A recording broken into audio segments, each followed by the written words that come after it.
Halo guys, kembali lagi di Ruang Fantasi Football. Dan di video kali ini kita akan membahas tentang dilema yang mungkin kalian rasakan saat draft pick menuju game week pertama di tanggal 21 Agustus 2026 kali ini.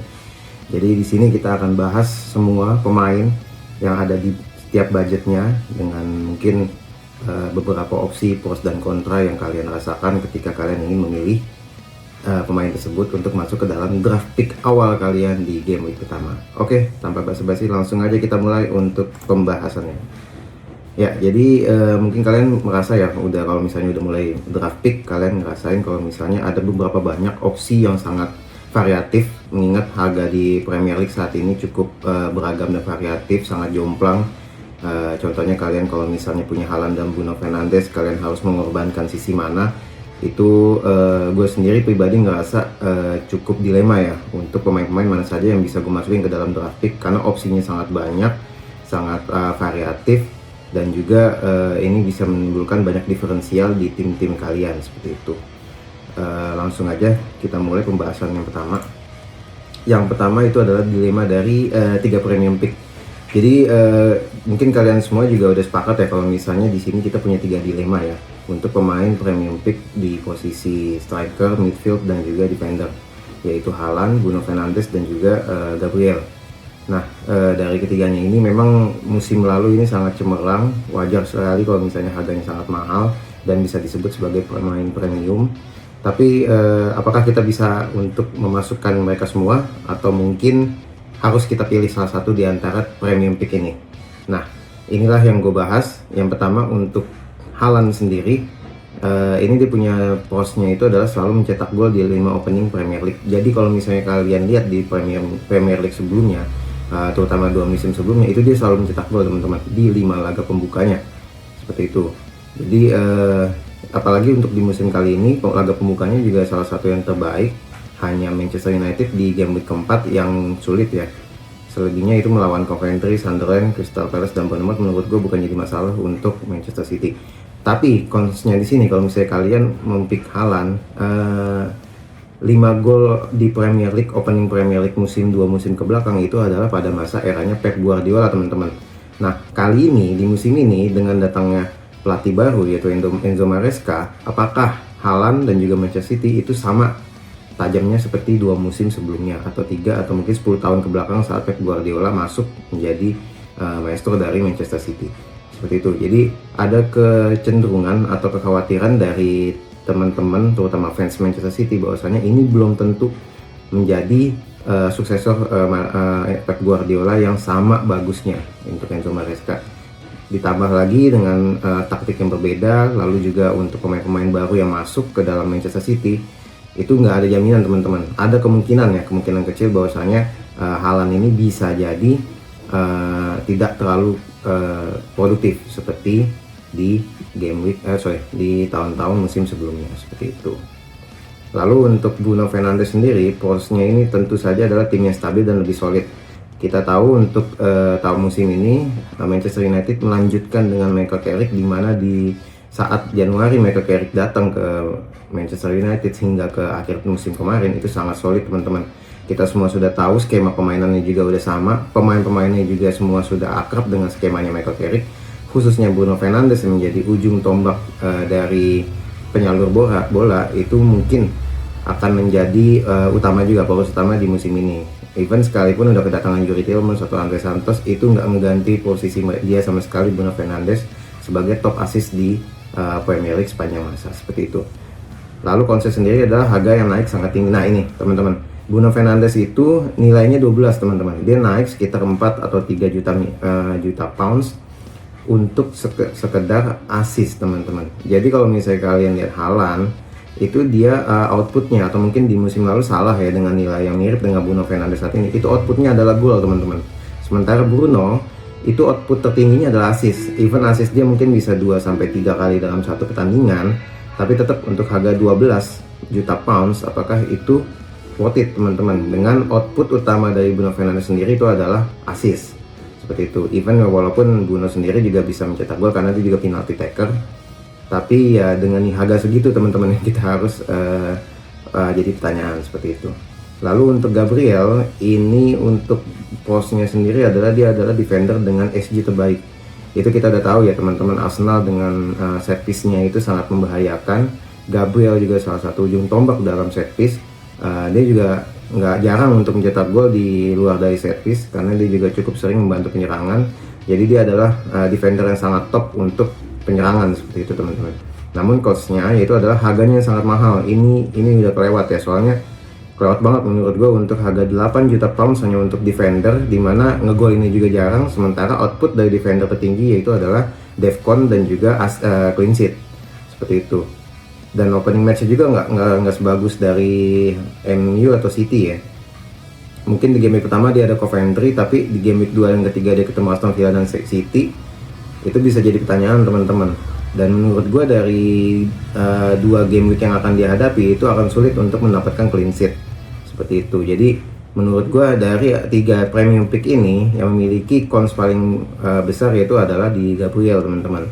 Gue nggak pernah suka untuk memasukkan defender dan juga goalkeeper dengan harga yang mahal, karena output utama dari poin mereka adalah defending dan clean sheet yang menurut gue sangat jarang. Jadi makanya gue nggak terlalu menggantungkan ya untuk tim gue ke arah defender yang mahal seperti itu.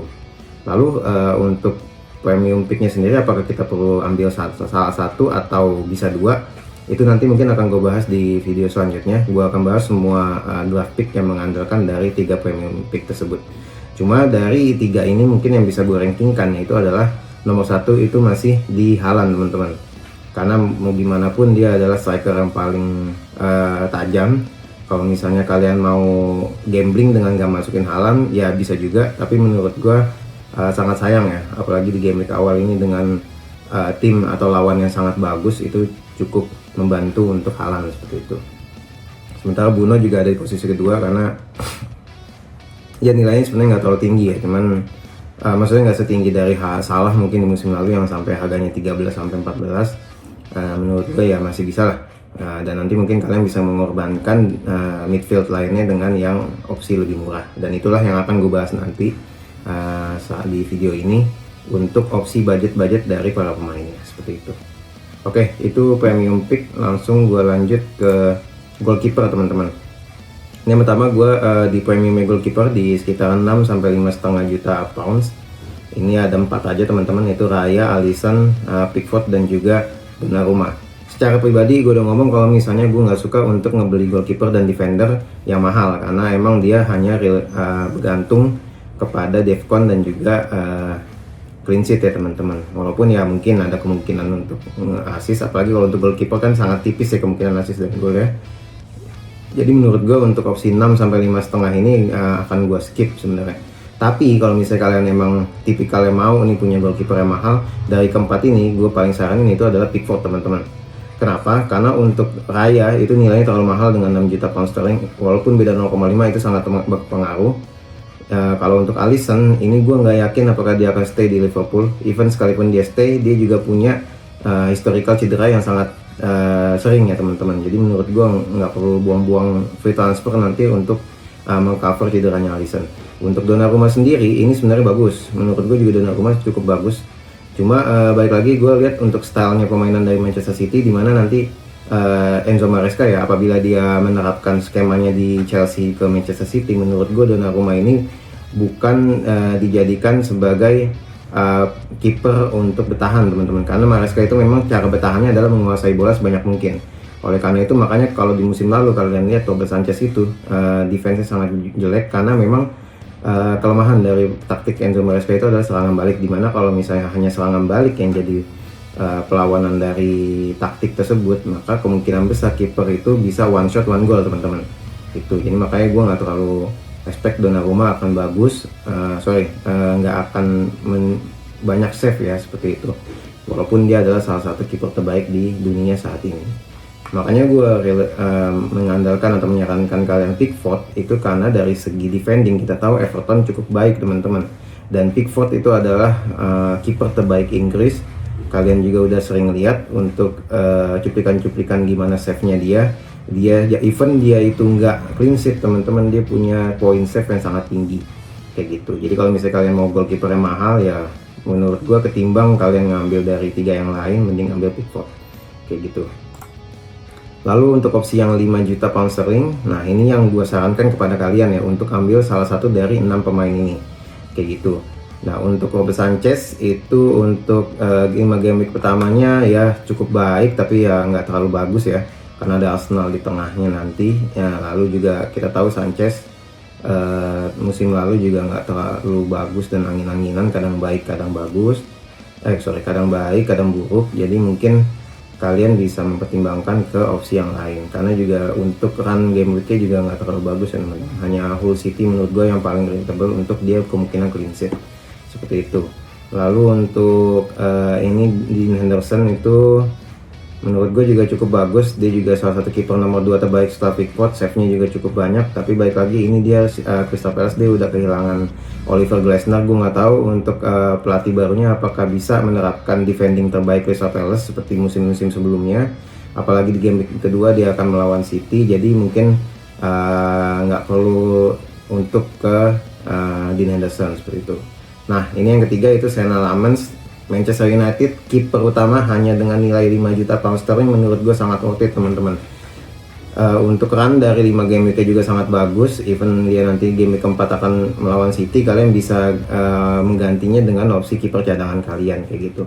Sena Lamens menurut gue dengan defensif terbaik Michael Carrick di musim lalu, even dengan back-back dia yang banyak cedera, tetap dia menjadi kiper yang menurut gue sangat hebat ya, dengan clean sheet-nya di musim lalu yang cukup banyak semenjak ditangani oleh Michael Carrick. Jadi yang paling gue sarankan di nilai ini itu adalah 5 juta pound sterling. Nah itu adalah Sena Lamens seperti itu. Lalu untuk Matt Sales, Robin Ruff dan juga Colin Kelleher, ini menurut gue ya mediocre dari klub ya, tapi kiper yang baik.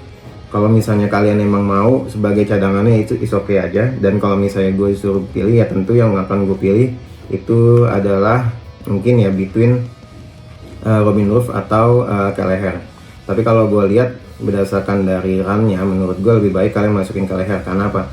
Karena lihat di game keempat, kalau misalnya kalian menjadikan kiper utamanya Sena Lamens, itu berarti City akan kalian cadangkan Sena Lamens pada saat melawan City. Dan salah satu yang paling baik di antara game week keempat dibandingkan Matt Sales dan Robin Ruff yaitu adalah Kelleher di game week keempat dengan Bournemouth seperti itu.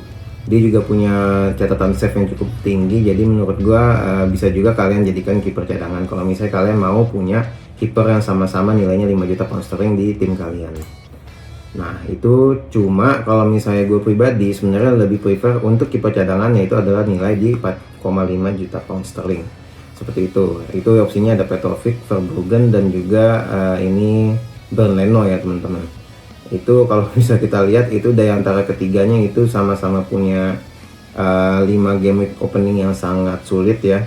Ada mereka ketemu City, Liverpool, Arsenal, MU dan juga Chelsea bahkan kayak gitu. Tapi ya kalau kalian lihat di antara ketiganya mungkin yang paling better yaitu adalah Verbruggen teman-teman. Dan juga tadi gue bilang kalau misalnya kalian jadikan Sena Lamens sebagai kiper utama, berarti kalian perlu kiper yang game weeknya bagus di game week keempat gitu. Dan ini adalah Brighton dimana dia ngelawan Coventry. Jadi menurut gua Verbruggen bisa jadi opsi kalian sebagai kiper cadangan seperti itu. Untuk sisanya menurut gua nggak ada yang worth it dari kiper, makanya hanya ini aja yang gue tampilkan kayak gitu. Itu untuk goalkeeper teman-teman. Kita lanjut ke defender. Yang pertama tentu premium picknya dinilai 6,5 juta pound sampai ke 6 juta. Itu ada 6 teman-teman. Virgil van Dijk, Tarkowski, McGahey, Nico O'Reilly, Lacroix dan juga untuk Senesi. Khusus Lacroix dan Senesi mungkin kalian harus coba hindari dulu karena mereka baru gabung ke klub baru, Senesi ke Spurs dan juga Lacroix ke Chelsea. Jadi menurut gua belum tentu mereka main langsung. Even mungkin di pramusim kita lihat dia udah cukup tune up dengan timnya, tapi kita kan nggak tahu ya. Apalagi khususnya untuk Senesi di mana era De Zerbi kali ini banyak pemain baru, jadi mungkin bisa kalian hindari seperti itu. Lalu untuk duo City, O'Reilly dan juga Gehi.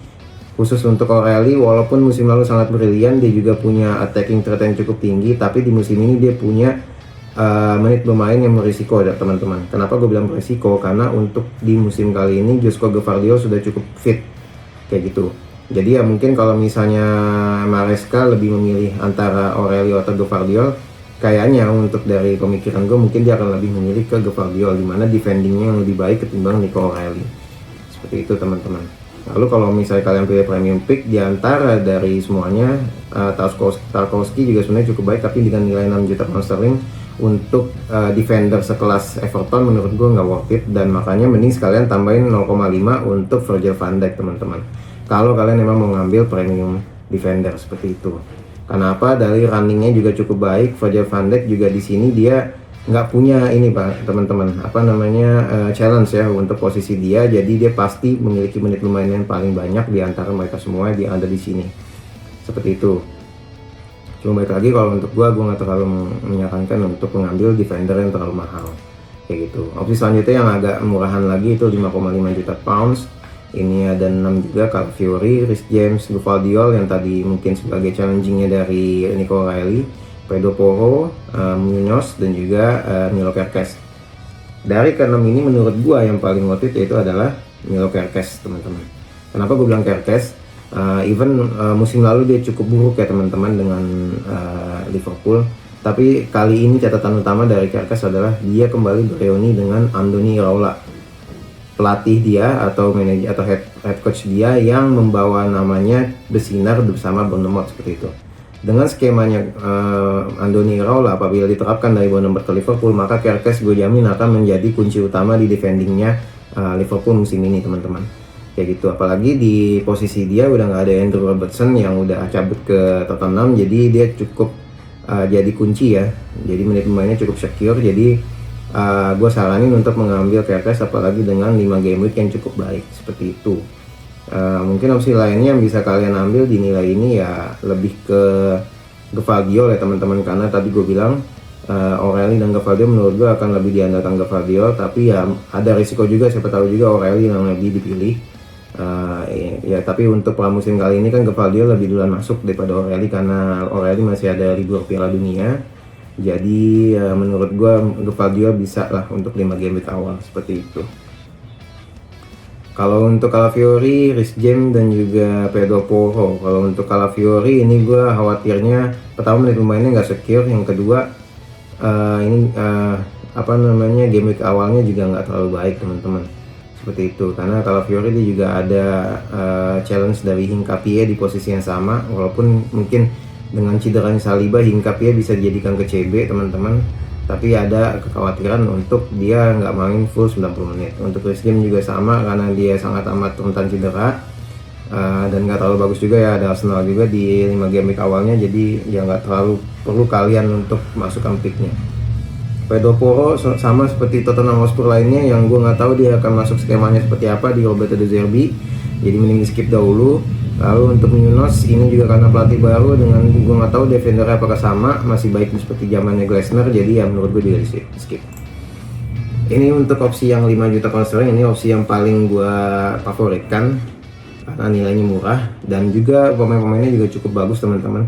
Ada 6 di sini, yaitu ada Mukiele, Levi Colwill, Lewis Hall, O'Brien, terus habis itu Maguire dan juga Van Hecke. Van Hecke ini udah ke Spurs ya.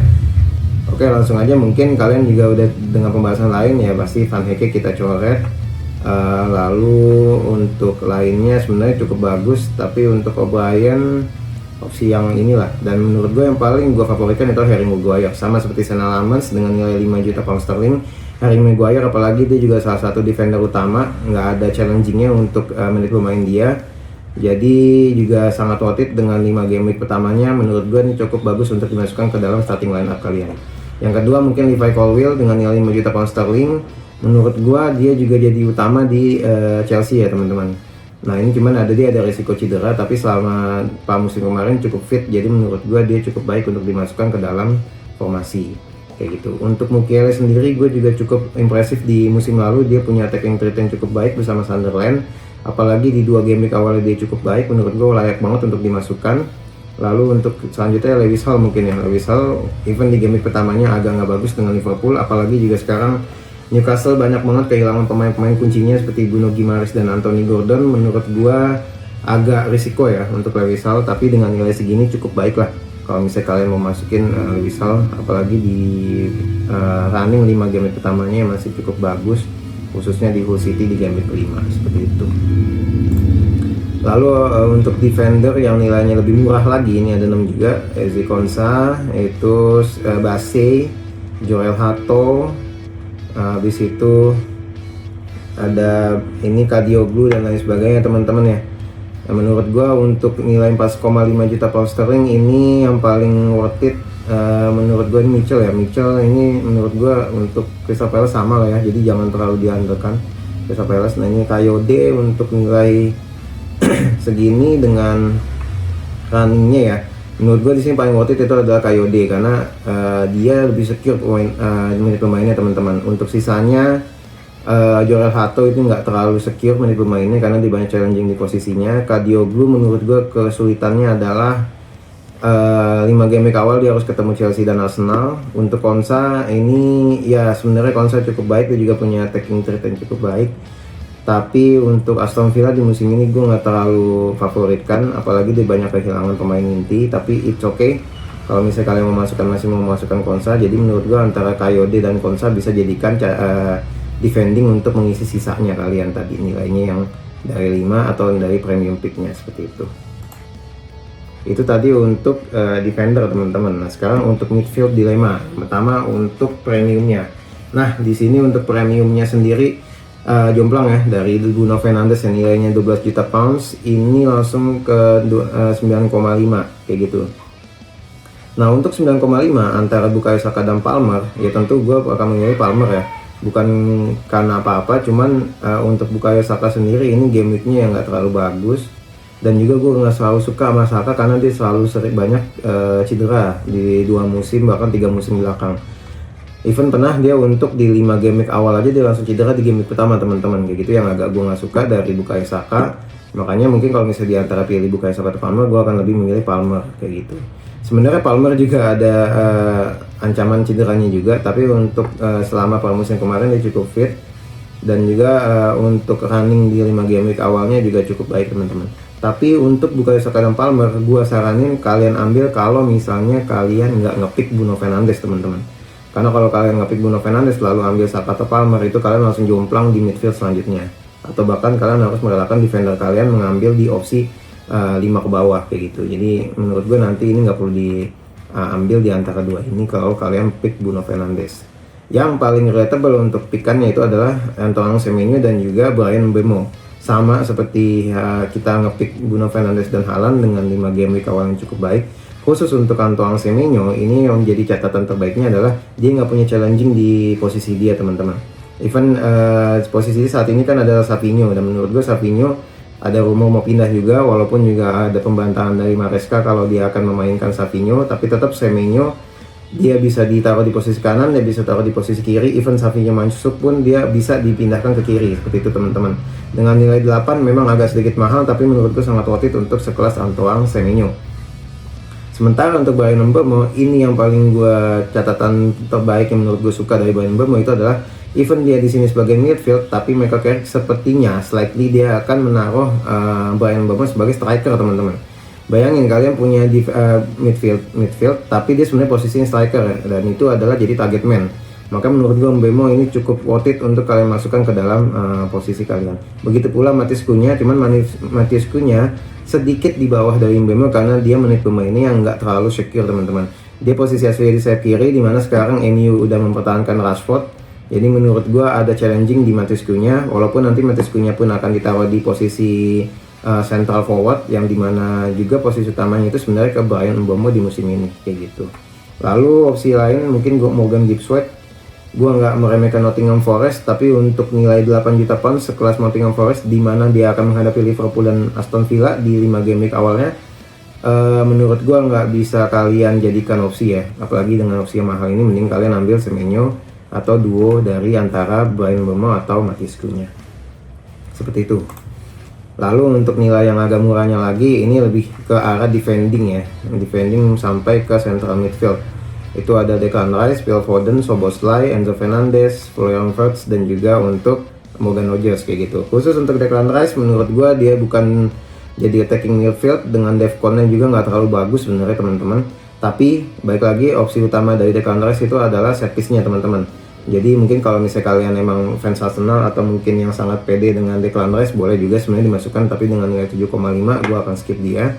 Phil Foden nilai 7, cukup jauh tuh penurunannya, tapi ya baik lagi, apakah dia saat ini akan dijadikan opsi utama untuk Maresca dengan 2 musim atau musim lalu yang sangat amat buruk ya bagi Phil Foden, dimana dia juga jadi cadangan, lebih sering jadi cadangan. Menurut gue lebih baik di skip untuk Phil Foden. Lalu untuk Morgan Rogers, sebenarnya untuk Morgan Rogers gue sangat tertarik ya untuk Morgan Rogers, dimana dia dengan nilai 7,5 dia taking tweetnya cukup tinggi, tapi baik lagi dia baru masuk ke Chelsea. Gue nggak tahu apakah dia jadi starting langsung di 5 game week awal atau dia perlu waktu untuk beradaptasi dengan Chelsea, karena dia juga nggak ikut ke dalam tur pramusimnya Chelsea. Jadi ya mungkin gue skip dulu untuk Morgan Rogers. Nah, yang terbaik itu adalah Szoboszlai dengan game week yang cukup baik, dimana dia juga sekarang ada kemungkinan menjadi penalty taker, dimana saat ini kan soalnya Salah udah cabut, dan gue nggak tahu apakah Isak yang akan dijadikan penalty taker, tapi lebih baik kayaknya menurut gue Szoboszlai yang dipercaya, apalagi dia juga punya free kick taker yang sangat baik, dia sering banget ngegolin dari free kick. Menurut gue untuk Szoboszlai dengan hanya nilai 7 pound sterling, lebih murah dari beberapa opsi 7,5 lainnya, menurut gue cukup bagus dimasukkan ke dalam opsi Liverpool, seperti itu. Lalu Florian Wirtz menurut gue juga sebenarnya worth it ya teman-teman. Kenapa worth it? Karena menurut gue musim lalu dia itu masuk dengan harga kalau nggak salah 8,5 atau 9 juta pound sterling. Itu cukup tinggi teman-teman, apalagi dengan skemanya dia Arne Slot yang nggak masuk, dan dia juga sering diganti-ganti posisi, itu makanya membuat dia di musim lalu nggak perform. Musim ini diturunkan ke 7,5, menurut gue sangat murah untuk sekelas Florian Wirtz. IMF di Liverpool, IMF utama, dengan 5 running game week juga yang cukup bagus, kalian bisa mempertimbangkan Florian Wirtz untuk masuk ke dalam squad kalian. Lalu untuk Enzo Fernandez, kita tahu seberapa hebatnya Enzo Fernandez di musim lalu, nilainya masih tetap 7 juta pound sterling. Cuma untuk yang perlu kalian perhatikan adalah apakah dia jadi pindah ke Manchester City, teman-teman. Jadi kalau misalnya kalian nonton video ini, kalian sudah lihat dia pindah ke Manchester City, mending di skip aja, jangan dimasukkan Enzo Fernandez seperti itu. Tapi kalau bertahan di Chelsea, ya mungkin kalian bisa jadikan opsi juga ya, karena dia akan jadi pemain kunci di posisi Xabi Alonso saat ini, kayak gitu. Lalu yang lebih murah lagi di 6,5 sampai 6, opsinya nggak terlalu banyak, tapi menurut gue cukup baik untuk jadi cadangan kalian. Itu adalah Ismail Assar, Kevin Schade, Patrick Dorgu, terus ada Odang Otara, Elliot Anderson, dan juga untuk Harvey Barnes, teman-teman. Khusus untuk Ismail Assar ini menurut gue sangat hebat ya di musim lalu. Dia juga jadi top skor dari Crystal Palace di semua kompetisi, karena mungkin Matitanya musim lalu ada problem cedera ya, seperti itu. Tapi ya bolehlah kalian masukkan ke dalam opsi. Untuk Kevin Schade dengan yang lebih murah lagi nilai 6, menurut gue juga lebih worth it ya ketimbang Ismail Assar, dengan runningnya juga cukup baik, walaupun nanti akan menghadapi City di game kelima. Lalu untuk Otara ini juga jadi tombak dari Brentford, dimana dia jadi penyalur utama dari Igor Thiago. Jadi menurut gue cukup baik untuk dimasukkan, tapi nilai 6,5 gue nggak terlalu suka Brentford dengan nilai 6,5. Mending kalian ambil langsung Elliot Anderson, yang walaupun dia baru join Manchester City, tapi jelas dia akan menjadi defending midfield utama dari Manchester City, terutama dengan Maresca yang lebih sangat sering mengandalkan dari defending midfieldnya. Jadi menurut gue Elliot Anderson bolehlah kalian masukkan ke dalam draft pick kalian, walaupun dia baru join di Manchester City, seperti itu.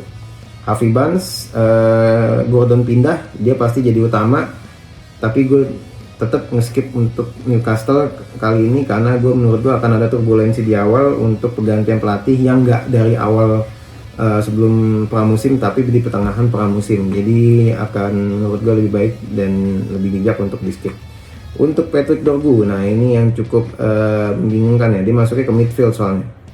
Kalau misalnya dia masukkan di defending dengan nilai 6, menurut gue lebih worth it. Tapi kalau midfield, apalagi juga gue nggak tahu apakah dia jadi utama lagi ya, tetap ya di posisi sayap kiri. Even sekarang masih kosong ya, sayap kiri MU masih cukup lemah. Jadi menurut gue bolehlah kalian lihat dulu di game week 1 sampai game week kedua. Kalau misalnya kalian lihat De Dorgu jadi starting terus, menurut gue ya sangat layak untuk dimasukkan, seperti itu. Lalu untuk opsi yang murahnya itu 5,5 juta pounds. Di sini ada 6 juga untuk Tonali, Pascal Gross, Caicedo, Zubimendi, dan juga Enzo Lefebvre dan juga McAllister. Nah menurut gue dari 5,5 ini yang paling bagus mana nih? Ya sebenarnya sih kalau misalnya mau dilihat yang paling bagus itu adalah Alexis McAllister karena di Liverpool dengan nilai 5,5. Tapi dia balik lagi ya, dia menurut gue agak pemain tanggung, nggak terlalu defending karena defendingnya kan di Ryan Gravenberch ya. Tapi juga nggak terlalu attacking karena dia attackingnya juga lebih ke Szoboszlai atau Florian Wirtz seperti itu. Jadi kalau misalnya kalian mau main aman, boleh mengambil Sunderland itu Enzo Lefebvre. Musim lalu itu cukup baik attackingnya, tapi dia ketemu Arsenal dan City di game 4 dan 5, jadi itu mungkin jadi perhatian. Untuk Zubimendi menurut gua nggak secure dari musim menit pemain. Untuk Tonali nilai 5,5, dia baru gabung ke Spurs, mungkin ini satu-satunya pemain Spurs yang gua rasa ya cukup worth it lah, karena harganya 5,5. Bolehlah kalian masukkan ke dalam draft pick, karena menurut gua untuk De Zerbi akan mengandalkan sekali Sandro Tonali karena dia dibeli dengan sangat mahal. Menurut gua nggak mungkin dijadikan cadangan di awal musim seperti itu. Lalu untuk Gross ini juga cukup jadi opsi karena dia sekarang menurut gue akan menjadi penalty taker dan juga dia jadi jenderal lapangan tengah Brighton. Ya walaupun untuk matchnya minit bermainnya di 5 game awal nggak bagus, jadi mungkin bisa kalian pertimbangkan saja ya seperti itu. Untuk Caicedo gue nggak terlalu suka karena apa? Karena dia walaupun dia beberapa kali ngegolin ya, bahkan di pramusim kemarin ngegolin, tapi menurut gue ini pemain yang tanggung juga seperti itu dan lebih banyak menghasilkan kartu kuning dan juga pelanggaran. Jadi menurut gue jangan di pick untuk Caicedo. Mending kalau untuk 5,5 gue lebih sarankan antara Enzo Lefebvre atau Sandro Tonali seperti itu. Itu tadi untuk midfield. Yang kali ini akan gue bahas itu adalah forward teman-teman. Ini forward yang premium dari nilai 9 sampai 7,5. Yang tentunya tertinggi kedua adalah Alexander Isak di nilai 9 juta pound sterling. Satu-satunya cara untuk masukin Isak ke dalam draft pick kalian adalah dengan nggak ngepick Haaland. Itu aja teman-teman. Kalau kalian ngepick Haaland, mending kalian skip untuk Alexander Isak. Sementara untuk Alexander Isak sendiri menurut gue nggak terlalu buruk teman-teman, dengan game week yang cukup baik dan dia jadi opsi utama dari striker Liverpool. Saat ini kan Hugo Ekitike masih cedera panjang. Jadi ya dalam mungkin 1 bulan 2 bulan ke depan Premier League dia tetap akan menjadi starter. Even dia mainnya buruk pun dia juga tetap akan jadi starter teman-teman. Walaupun gue juga tahu sebenarnya Isak ini memiliki potensi yang sangat bagus. Jadi kayaknya untuk di musim ini kita bisa coba ya untuk Andoni Iraola apakah bisa mengolah Isak dan menghasilkan potensi yang sebagaimana mestinya dia seperti saat di Newcastle seperti itu. Untuk Oli Watkins nilai 8, gue selalu ngerasa Watkins ini nanggung ya teman-teman. Dia memang pemain yang bagus tapi nilainya selalu mahal di Premier League, jadi selalu gue skip. Termasuk di musim kali ini juga nilai 8 menurut gue nggak terlalu worth it kayak gitu. Igor Thiago juga sama, walaupun dia striker dengan cetak gol terbanyak kedua di musim lalu setelah Erling Haaland, tapi ini Brentford teman-teman, sebagus apa sih sebenarnya untuk dia menghasilkan gol seperti itu. Apalagi nilainya 8, kalau mungkin nilainya agak murah sedikit 7,5 mungkin bisa gue pertimbangkan. Untuk 7,5 Gyökeres, Havertz dan juga Joao Pedro, tentu saja Joao Pedro yang jadi opsi utama. Gue yakin juga kalian semua udah masukin Joao Pedro ke dalam opsi kalian menemani dari Erling Haaland. Karena untuk Gyökeres dan juga untuk Havertz ini dia menit pemainnya sangat amat tipis di antara dia berdua ya, saling jatuh-jatuhan untuk memasuk sebagai starting. Jadi menurut gue di skip aja. Dan Joao Pedro tentu nilai 7,5 sebagai tombak utama Chelsea dari mencetak gol ya, sangat worth it untuk Joao Pedro dimasukkan. Lalu untuk opsi low budgetnya hanya 6 yang gue masukkan, sisanya itu menurut gue nggak perlu kalian perhatikan ya, karena memang lebih banyak ke cadangan ya sisanya untuk forward ya.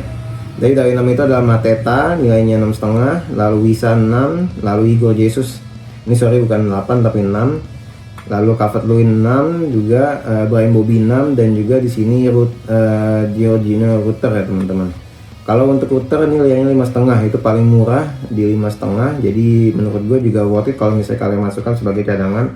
Karena apa? Karena saat ini Brighton tidak memiliki striker utama setelah Daniel Welbeck cabut, jadi dia kemungkinan akan jadi striker utama seperti itu.